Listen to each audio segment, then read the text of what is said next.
so they're looking for nearby hospitals, and Bethany gets there and she has to take him off life support. And when that happens, this bright light comes out of the middle of this coma guy who was just playing skee ball on his day off.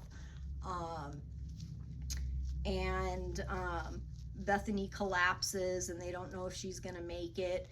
And the imagery of the white light coming out of the guy who's in a coma is also, I think, incredibly accurate, because if you go watch my coma story video, you'll see that I talk about the white light. And then let's bring the Shroud of Turin into this for a moment, or the Shroud of Urine.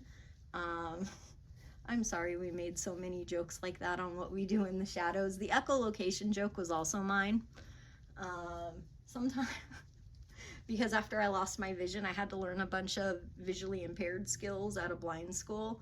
And one of those things they teach you is echolocation. It's a more advanced skill, but it was one that I had started learning. And the OG cast in Portland that were the real life actors that did all of these things out there as like public acting events that ended up getting portrayed by the actors in the show who are not the original people that did it in Portland. Like when the Vampire Accords went down, it really was on the rooftop. They had to get permission to film up there in the middle of the night, and it was a smaller audience for safety reasons, because it was on the roof of a skyscraper. And that was the Vampire Lycan Wolf Accords, and I was there on that night. But the echolocation joke was mine too. Laszlo, who that was a friend of mine. That was his character's name in the vampire world that they did all the acting around. Each actor has their own character, and that was his character, Laszlo. And he was a really funny guy. He was super duper funny. And one day we're sitting around and he's like, tell Naja about how you can echolocate, because like she's like studying for a role and learning how to be a vampire, and like tell her how you can echolocate, like show her how you do it. And Naja was like, what? Like that's a thing? Like that's something people can do? I thought only bats could do that. And I gave him a quick echolocation lesson before I went home. I don't know whatever happened to her. I don't even think she lives around here anymore. Some people you only knew by their character name, and other people, you know, you might know. And sometimes you just happened to be at the mall when one of these events was going down, like the Swami event in 16. Like I just happened to be at the mall that day that they were there doing the Swami event, and that was the funniest afternoon of my life.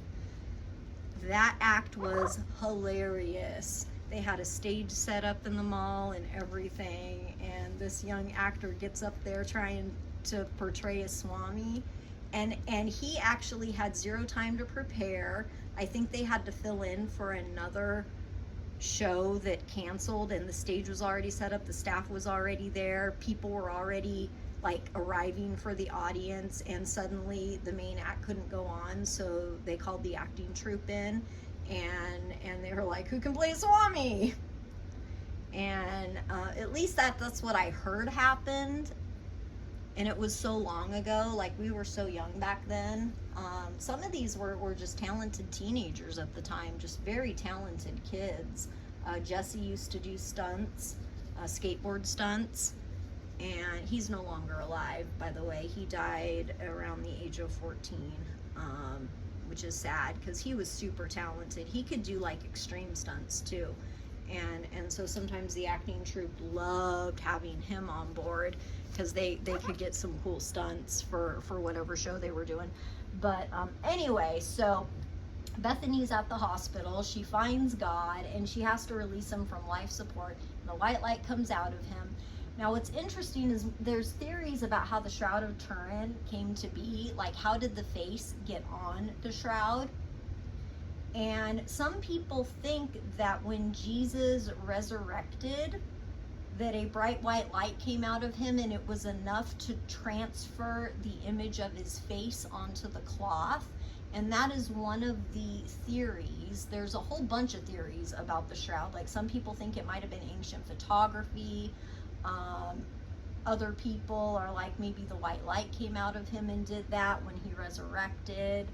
Anyhow, so Bethany has to release God. And once the body that God is residing in that day passes away, then he can come out of the church and help them.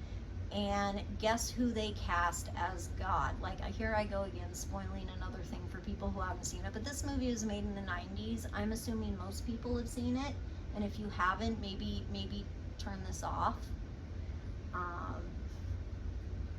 I'll put a spoiler alert in the description or something. Just because he's good at building the suspense, and so I hate spoiling stuff for people, but I can't have the discussion from my perspective without doing that.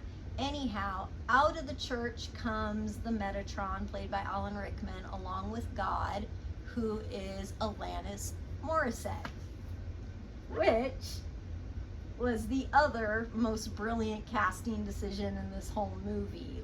Like having Jay and Silent Bob be the prophets, having Alan Rickman be the Metatron, and then having Alanis Morissette play God at the end. Perfection right there. Like to me, the movie was a masterpiece, and kids really loved it back then. I think kids considered it his best movie. Anyhow, she comes out and she's got this beautiful silver dress. Like, I have always wanted that dress too also. I'll just say that. Like, I'll probably never get that now before I pass away. But, like, Alanis made me love silver dresses. And that just never went away. But because her voice when she sings is so pure, having her play God with her beautiful smile and just kind of just the purity that radiates from her, or did at the time. I think when Kevin must have been thinking about casting ideas, like, if I had been casting the movie, I would have picked her also. So it's very strange that when it comes to Kevin Smith and M. Night Shyamalan's casting decisions, I'm always like, I would have picked the same exact people for those same exact roles. So the next movie we're going to talk about is Lady in the Water by M. Night Shyamalan, my other favorite director. Because once again, there are some things in that movie that parallel real life.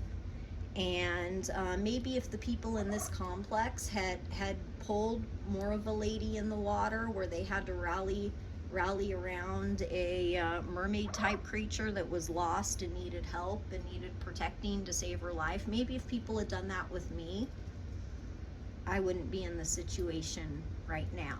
But we have a completely different complex out here, and it's one where they may have busted in a bunch of homeless people, put them up in safe houses, and given them cots and a free ramen packet a day to help with local neighborhood harassment.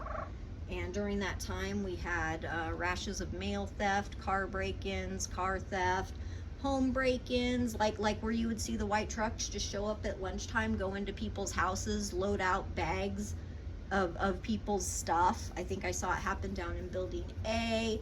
I think I saw it happen in Building J. I know it's happened to me.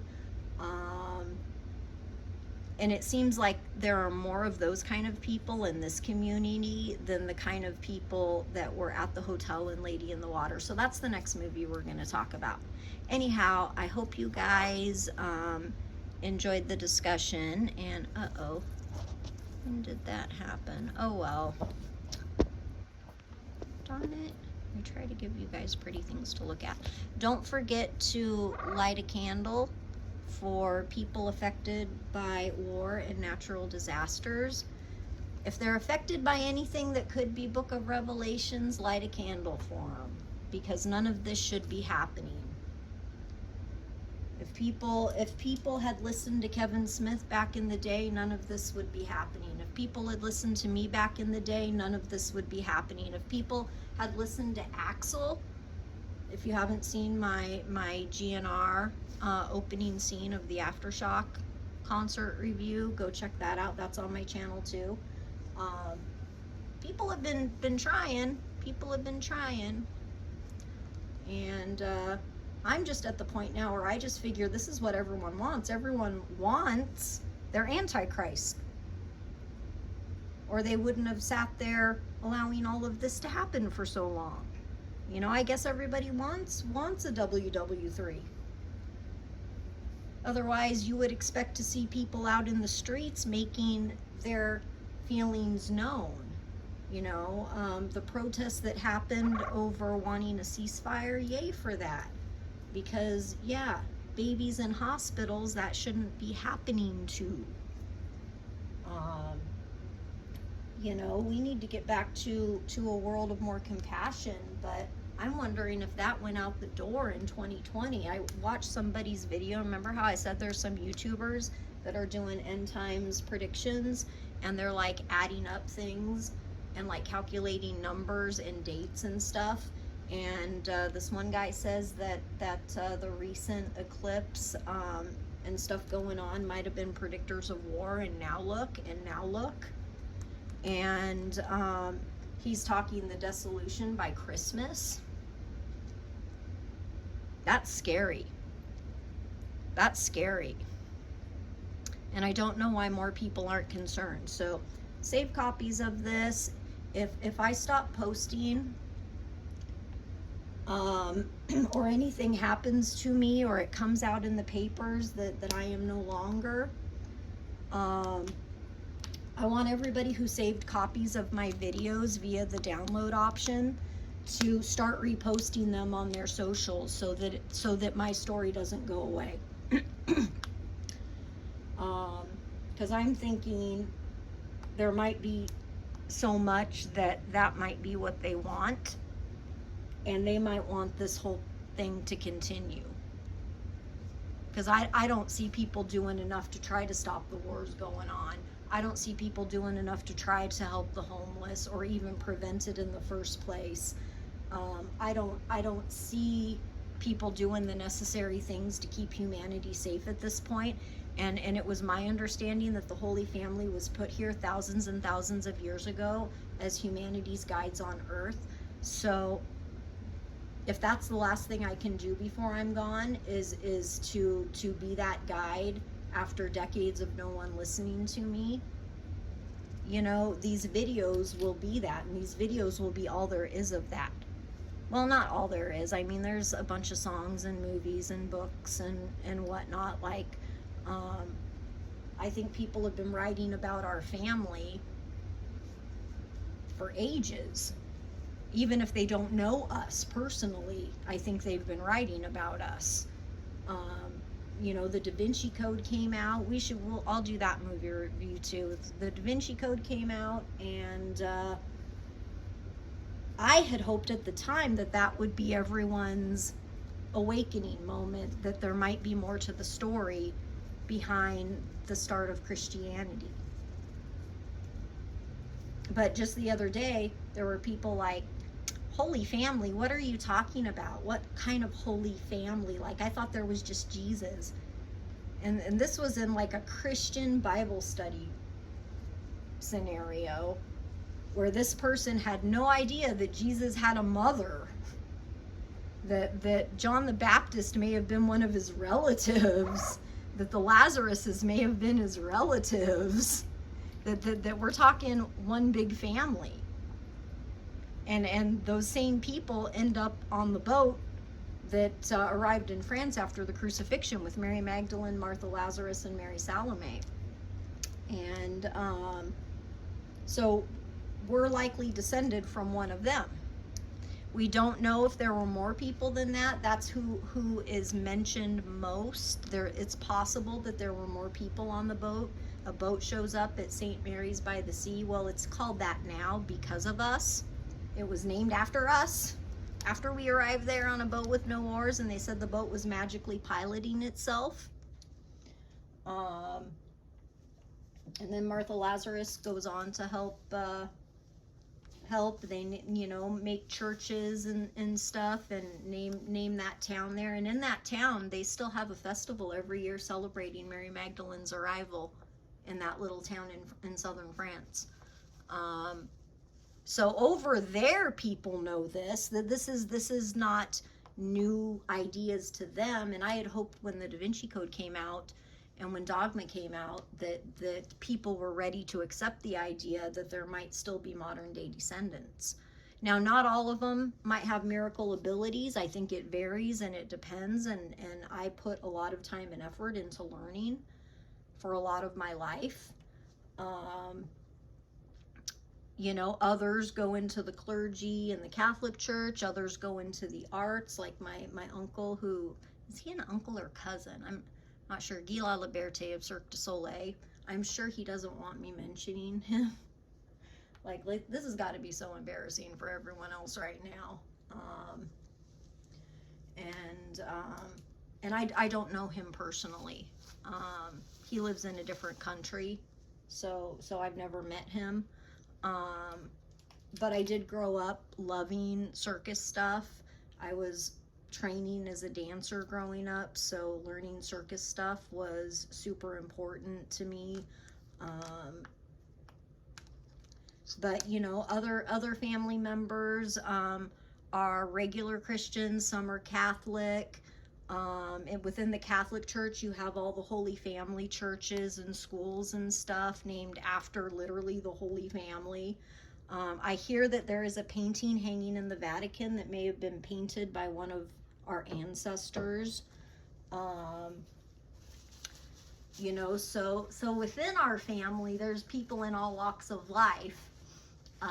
When I was little, I was hoping that you know, they would like my business plan of, you know, let's do this the way that like Sylvia Brown and the New Age gurus do it. Let's take the Holy Family, do some books, some lecture tours, some content, make it a brand that does good. Maybe we could start a nonprofit ministry and maybe have a business on the side that also does like maybe t-shirts or a brand of wine or something, and we could, you know, sell books on the subject, you know,